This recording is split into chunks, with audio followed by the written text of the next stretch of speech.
DC Geeks, how's it going today? My name is Brad and this is my channel. Today we're going to be having a look at the Justice League America Series 2 Batman action figure. This one evaded me for quite a while. I managed to pick him up finally, and for $5 off on account of the package being all bent up and screwy, so that's a good thing. Hooray for me. I did manage to get a redeco of this one in the Justice League 4-pack. It's a very, very cool figure, but it's not this one. This one's got the pouch belt, the solid bat, the darker blue, and I'm incredibly happy to finally have him. Other figures in the wave include Hawkgirl, Dr. Impossible, and Amazo. Amazo and Dr. Impossible I have no desire to pick up. However, Hawkgirl is still on my list, and I also do have the other figures on the bottom here. The Black Lightning Superman, Black Canary, Vixen, and Red Arrow. I do have all those, but today, this video is all about the Batman. Alright guys, let's rip into this beast and see what we get.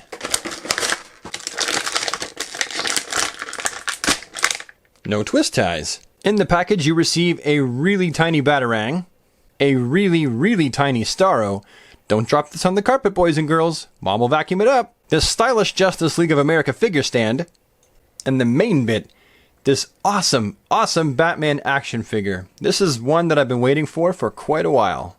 Seriously though, look at that cape. I just love it. I mean, for a guy that's just going to stand this on his shelf, I don't need this cape to be functional. Now, as much as I am really excited to get this figure, it's not perfect, but I'm going to talk about the things that I like about this figure before I get into my slight qualms with this Batman action figure. Coming in for a closer look, we can see that the head sculpt looks really nice, and it exemplifies Ed Ben's artwork. Like, a lot. Like, I feel like I'm looking at the comic book, looking at this figure. And I also want to point out that a lot of people actually who bought this figure, they had one messed up bat horn ear thing where it was just really messed up. And I managed to have avoided that completely. Mine's perfect, pretty much. So I guess that's a bonus point for production, I guess. I also like the fact that the cape has this nice smooth cape line that goes over his bat symbol. And you got the belt here, nice detailing on that pouch belt. Probably one of my favorite DC Direct Batman pouch belts right there. You've also got a nice lighter gray on top of a nice dark blue. So the colors really pop with this Batman action figure. The sculpting detail, the muscle tone. This is, as far as I'm concerned, one of the best DC Direct Batman figures that they've offered us. You can see his ears, each wrinkle in the costume.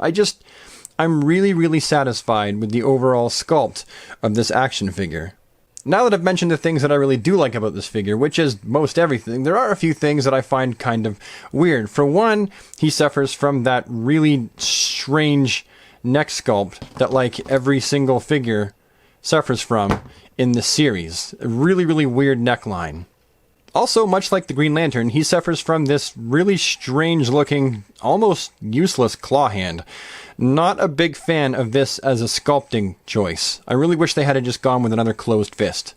Not only that, but then when you get to the other fist, you have to pose him like this. Otherwise, the glove doesn't line up. And not only do you have to pose it like that, but it's just, I mean, that's just weird, right? Am I the only one that thinks that that's weird? Like, that means to really pose him, you gotta do that. I don't know. I personally wish that they had have gone with a different design choice as far as sculpting his gloves goes. Other than that, honestly love this figure to bits, and I couldn't be more tickled to have it. It's one, like I said before, that evaded me for a long time, and he is going to have a great home on my shelf with the rest of my Justice League figures.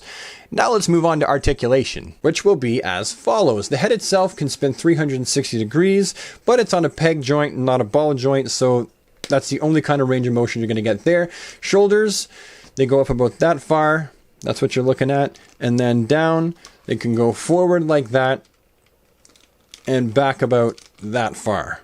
So for poseability, not a whole lot with the arms. You have the elbows, which are single jointed, as you've already seen, and you got rotation above the gloves.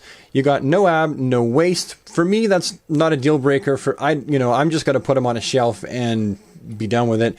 You've got the legs that go up about that far, and they don't go out, they just go forward and backwards. And it goes back about that far. Then you've got your single jointed knee articulation, and that's what you're looking at for both legs. That's his range of knee motion, no ankle articulation, and no wrist articulation, just above the gloves. So not a whole ton of articulation with this Batman figure. However, I can't really dock him marks for it because this is typical of DC Direct. And people that buy these figures typically just put them on a shelf and go, oh look, it's a Batman figure and I have it and it's wonderful, it looks nice. If you're wondering how old Batsy is going to measure up in size and scale comparison to his other DC Direct Justice League counterparts, well, you can see he looks fantabulous, although I must admit that Martian Manhunter actually does not come as part of this set, but you gots to have the Martian Manhunter. You just gots to. Overall, I find my level of satisfaction with this Batman action figure to be very high, and I find myself even more satisfied that I managed to pick him up for a price that was low enough that I didn't have to sell one of my organs on the black market. And finally, after all this jibber-jab, I think we're at the end of the video, so thank you so much for taking the time to watch it. It really does make me happy that you've done so. If you liked the video, please leave a like on it, leave any comments you have down in the comment section below, subscribe if you think you might like to actually see another video from this channel, ding the bell so you never miss one, and I'll see you in the next one. Thank you so much for watching. Bye for now.